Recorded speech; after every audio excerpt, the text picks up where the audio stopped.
Olá, eu sou Carol Viegas, Head de Conteúdo aqui na EBDI e estou aqui hoje para mais uma entrevista especial. E antes de mais nada, eu quero convidar você para se inscrever no nosso canal. Se você ainda não está inscrito, clica no botãozinho aqui de baixo para ficar por dentro de todos os nossos conteúdos exclusivos, com lives e entrevistas exclusivas. Hoje eu converso com Diego Barreto, diretor do iFood. Diego, seja muito bem-vindo. É um prazer enorme te conhecer, especialmente depois de ouvir tantos elogios sobre você. Então eu quero começar pedindo para você contar para quem nos assiste como que você chegou no iFood e na área financeira. Porque eu fiz a minha lição de casa e vi que a sua formação mesmo é direito, certo? Exato. Obrigado, Carol. Obrigado pelo convite para poder falar um pouquinho aqui de como tem sido tudo isso para nós e como a gente tem, de alguma forma, provocado bastante alguns setores da economia. De fato, vim para São Paulo para estudar direito. Acreditava que, através do direito, eu chegaria a uma possibilidade mais de negócio, mais de empreendedorismo, mas descobri na prática que naquela época as faculdades no Brasil não formavam pessoas com essa visão. E aí, ao invés de voltar para a escola, para o cursinho, acabei optando por me enveredar numa área do direito que era mais ligada a isso. Então, a faculdade em si não me deu essa possibilidade, mas o Matos Filho foi o escritório onde eu comecei a trabalhar e me deu a oportunidade de ir para a área de mercado de capitais, fazendo IPOs, M&As, etc., onde eu aprendi muito e descobri realmente que era o que eu gostava. Numa dessas transações, eu recebi um convite de uma pessoa que era o CFO dessa empresa que a gente atendia lá no Matos Filho à época, para poder ir para lá, para a área financeira. Ele basicamente encontrou em mim um cara que não seria advogado, mas sim um cara que seria de negócios, de finanças e etc. Isso, naturalmente, estava muito ligado ao fato de eu ter estudado muito por conta própria, em paralelo, enquanto trabalhava no Matos Filho, a parte de finanças, contabilidade, etc. A carreira aconteceu, deu tudo certo. Em 2014 eu fui fazer meu MBA no IMD na Suíça, e lá eu me deparei com uma realidade que chegaria ao Brasil. Né? Era muito claro, tinha uns sinais evidentes de que a nova economia, essa economia muito baseada em tecnologia, em geração de ideias, em teste, em escala de forma massiva, em dados, ela estava chegando efetivamente no Brasil e ia mudar radicalmente a carreira das pessoas, o processo decisório de uma série de setores, etc. E aí tomei a decisão pós-MBA, eu estava na Suzano Papel e Celulose e comecei a conversar com a Movile, que é a principal empresa de plataformas de tecnologia da América Latina. Recebi o convite e aí tomei a decisão de ir para lá. E lá na Movile, eu basicamente encontrei um novo mundo. Esse mundo de uma economia que o Brasil ainda não está acostumado. A gente ainda tem uma lógica muito pesada, de muito capital, de muita relação de comando e controle, de relação com linhas específicas de governo, com discussões de tarifas de importação para evitar a competição vir para cá, entre outras mil coisas, de muito pouco valor agregado ao teu produto e ao teu serviço. E por isso nós somos um grande exportador de commodity, mas não um grande exportador de valor agregado. E tem sido uma revolução. São 4 anos já, quase 4 anos, em que, além de me dedicar naturalmente muito ao trabalho, eu me dedico muito ao estudo. Eu leio bastante, estudo bastante, então isso tem acelerado muito a minha compreensão nesses últimos 4 anos. Legal. Em março de 2020, você deu uma entrevista para a Época Negócios com o título Como os apps de delivery de comida dominarão o mundo. E naquele momento, vocês estavam já testando drones e robôs para entregas e pretendiam estar com esse serviço até o final do ano. Com a pandemia, Diego, como isso impactou os planos de vocês? Impactou o plano, impactou só o cronograma, porque naturalmente esses últimos 4 meses envolveram restrições de testes e etc., que impediram a gente seguir o cronograma fielmente. Isso inclui também, no caso dos drones, as discussões que nós temos com a ANAC no âmbito da aprovação da rota comercial, né, que você Uhum. aprova para fazer a entrega de drone, mas isso não impacta. A realidade é que existe uma complementariedade entre esses modais comparado com o entregador na bicicleta, no carro, na moto, né? Você tem lugares em que esses três últimos que eu citei não vão entrar, por exemplo, um condomínio, é natural que os condomínios digam, beleza, deixa a comida aqui, daqui para frente é o condomínio que administra, e aí um carro autodirigível, um pequeno carro, né, autodirigível, que é um robô, ele em última instância consegue fazer isso ao invés de precisar de um consumidor pôr roupa, descer, pegar o carro dele, sair da torre em que ele está, ir até a portaria e fazer tudo isso de volta. Então, aí leva 20, 30 minutos num condomínio de 5, 10 mil pessoas. Tem vários espalhados pelo Brasil. Então a gente vê aqui um uso muito bom e no caso do drone, existem situações de uso muito claros, né? Você pega, por exemplo, condomínios verticais, desculpa, horizontais, em que você tem de um lado, por exemplo, um shopping, no meio uma rodovia e no outro condomínio, você tem uma ineficiência enorme aqui para o entregador tradicional, vamos chamar assim, né? E o drone resolve exatamente esse tipo de situação. Então a gente não tem uma visão aqui de ter drone no Brasil inteiro e descendo na porta da casa das pessoas. O que a gente tem uma visão é de complementariedade nas situações em que a eficiência de uma pessoa num carro ou numa moto, numa bicicleta, não é grande, como nos exemplos que eu mencionei aqui. Até mesmo para facilitar o deslocamento do entregador de você, pelo que você comentou, né? Exatamente, exatamente. Ou seja, ao invés de eu efetivamente impulsionar uma rota, por exemplo, que envolve uma rodovia, Uhum. né, que é muito mais complexo, é muito melhor que eu resolva isso via drone e efetivamente dê ao entregador a possibilidade de fazer isso numa via urbana, numa via muito mais segura do que numa rodovia, né?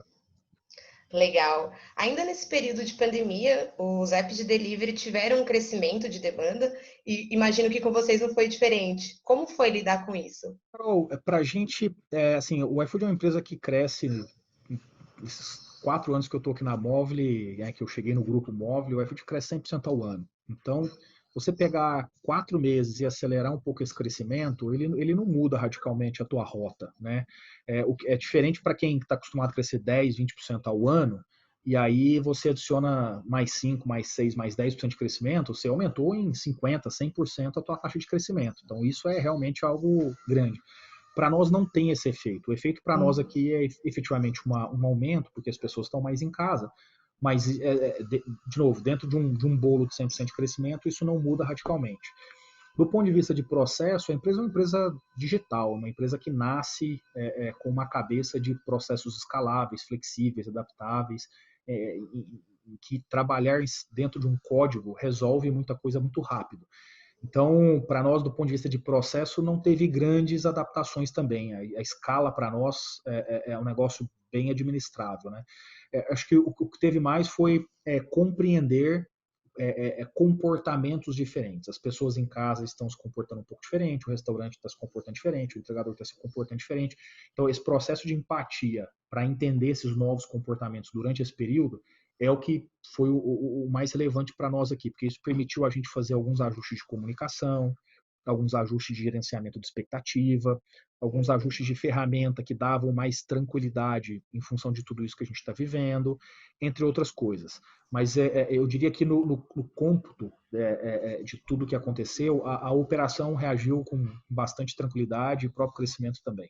Legal. E aí, a gente falou bastante do business, né? Mas ao mesmo tempo vocês têm um lado humano muito forte. Eu acompanho as publicações dos colaboradores de vocês no LinkedIn e recentemente, durante a greve dos entregadores, vocês também se posicionaram a favor do movimento no que se julga a justiça, né? O motivo daquela paralisação. Na sua opinião, né? Qual a importância dessas atitudes para os food lovers de vocês? Carol, isso para mim e para o iFood, como empresa, é uma questão meio básica da relação humana, né? Assim, da mesma forma como eu preciso ter uma relação transparente com a minha esposa, com meu filho, com a minha filha, com meu pai, com a minha mãe, uma prima, com uma irmã, é a mesma coisa de ter com as demais pessoas, né? O fato de você mudar o título da pessoa, parente, para colega de trabalho, para vizinho, isso não deveria mudar esse valor. Então, para nós, é uma questão de transparência. E num processo de transparência, é muito maduro também você dizer coisas como: não sei ainda a resposta, e discordo por esses motivos. Então a gente não tem problema de encarar nenhuma discussão. Então, por exemplo, vamos pegar o exemplo dos entregadores. Manifestação é legítima? Claro, a Constituição brasileira garante isso. Nós, como sociedade, tomamos uma decisão de sermos um Estado democrático de direito. Então, ponto, é legítimo. Dois, os entregadores têm pontos que são razoáveis? Claro, tem pontos que são razoáveis. O que você faz com isso? Você bota ele na mesa, raciocina e tenta endereçar. Ponto. Simples. Os entregadores têm pontos que a gente já faz, então, na verdade, não é uma discussão endereçada para o iFood, mas para outras empresas. Já, o que você faz? Você explica isso, você fala, ó, tá aqui o que eu faço, tá aqui o que você está pedindo, acho que tem que olhar para os demais e ver se eles também fazem. Então, isso é um negócio, se for para pensar, Carol, não tem muito problema, assim, você fazer isso. Não tem dificuldade. Então, para nós, assim, a gente é uma empresa que não é para todo mundo, né? A gente tem uma cultura muito específica, muito clara, em que a gente precisa achar pessoas que realmente gostam e concordam e vivem a nossa cultura, o que significa que você não é simplesmente contratar, porque alguém está precisando de uma pessoa para executar um determinado trabalho. Não é essa a nossa lógica. Então, uma vez que essa é a realidade, você precisa tratar muito bem. E tratar muito bem é ter transparência em última instância. Né? Então, assim, a gente elimina dentro da empresa todas essas. Eu chamo isso de pequenas fraudes corporativas consentidas, tá? Que assim, você fala que você é transparente, mas você se esconde dentro de uma sala lá que só pode entrar se sua secretária deixar, né? Você fala que é transparente, mas você não faz constantemente um video call com toda a empresa com perguntas anônimas e responde 100% das perguntas. Né? Você fala que é transparente, mas você fica fazendo reuniões para tentar achar a resposta certa para dar para um assunto, porque as pessoas. Isso não acontece lá dentro, não tem essa frescura. Assim, a gente é muito pragmático com isso para que as pessoas sintam confiança no que está sendo feito, sintam-se à vontade para nos dar mais ideias, nos dar mais feedbacks, e com isso a gente evoluir rapidamente em tudo que a gente faz, né? Continuar crescendo de forma orgânica, né? Legal. Agora Exatamente. falando um pouquinho do futuro, né? Em abril, você deu uma reportagem para o Infomoney, onde você comentou sobre o crescimento da categoria de supermercados e pretendiam ampliar essa oferta para mais 200 cidades. Agora em julho e ainda vivenciando esse cenário incerto, como que vocês imaginam que podem ampliar os negócios? Cara, eu acho que a gente efetivamente já entregou esse plano dessa matéria que você está mencionando. Então, a expansão ela foi rápida. De novo, trabalhar com tecnologia e com uma boa proposta de valor facilita muito esse processo de escala. O brasileiro está se tornando cada vez mais digital e a pandemia acelerou esse processo de digitalização do brasileiro. As empresas estão cada vez mais se tornando, sob a ótica da venda, do canal de vendas digital, cada vez mais digitais, e esse processo da pandemia acelerou esse processo. Então, o que a gente imagina é que o brasileiro saia, tanto ele na condição lá de empreendedor, quanto na condição de consumidor, ele sai muito mais digital. E ao sair mais digital, a jornada de um cliente ela vai ser cada vez mais via tecnologia, cada vez menos no mundo offline. Então, o que isso quer dizer? Isso não quer dizer que as pessoas não irão ao mundo offline. Isso quer dizer que as pessoas, mesmo no fundo offline, tendem a fazer uma transação cada vez mais digital. Então a pergunta é, por que uma pessoa hoje carrega dinheiro? Boa pergunta. Não faz sentido. Assim, exceto se ela efetivamente recebe em dinheiro, então ela naturalmente está com dinheiro. Ainda assim ela poderia depositar no banco, mas beleza. Mas vamos tirar essa parcela da sociedade. Vamos pegar outra parcela que recebe numa conta bancária. Então, para que uma pessoa carrega dinheiro? Para que uma pessoa hoje carrega um cartão de crédito? Para pensar. Você pode colocar tudo no seu iPhone, no seu Android, você pode colocar no aparelho que você tiver. Para Uhum. que você carrega um cartão de crédito? Para que você carrega sua identidade? Se para boa parte dos brasileiros você já pode baixar o aplicativo do governo e validar a sua carteira de motorista, perdão, não é identidade. O que no final, em última instância, a gente está falando da mesma coisa.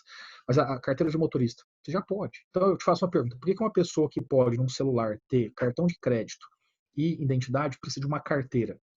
Então, você vê como o processo vai ficando digital ele não elimina a presença no mundo físico, mas ele elimina coisas físicas. Isso é inegável, isso assim, está acontecendo. Quem negar isso está só criando um problema para si próprio, porque vai demorar depois, vai ter dificuldade de reagir depois lá na frente. Então, o que a gente espera sobre a ótica de negócio é que a gente consiga entrar mais nessa jornada do cliente. Então, uma das coisas que a gente vai fazer muito é entrar mais no mundo offline. Ou seja, permitir, por exemplo, que as pessoas possam fazer o pedido de dentro do restaurante a partir do app para entregar na sua mesa.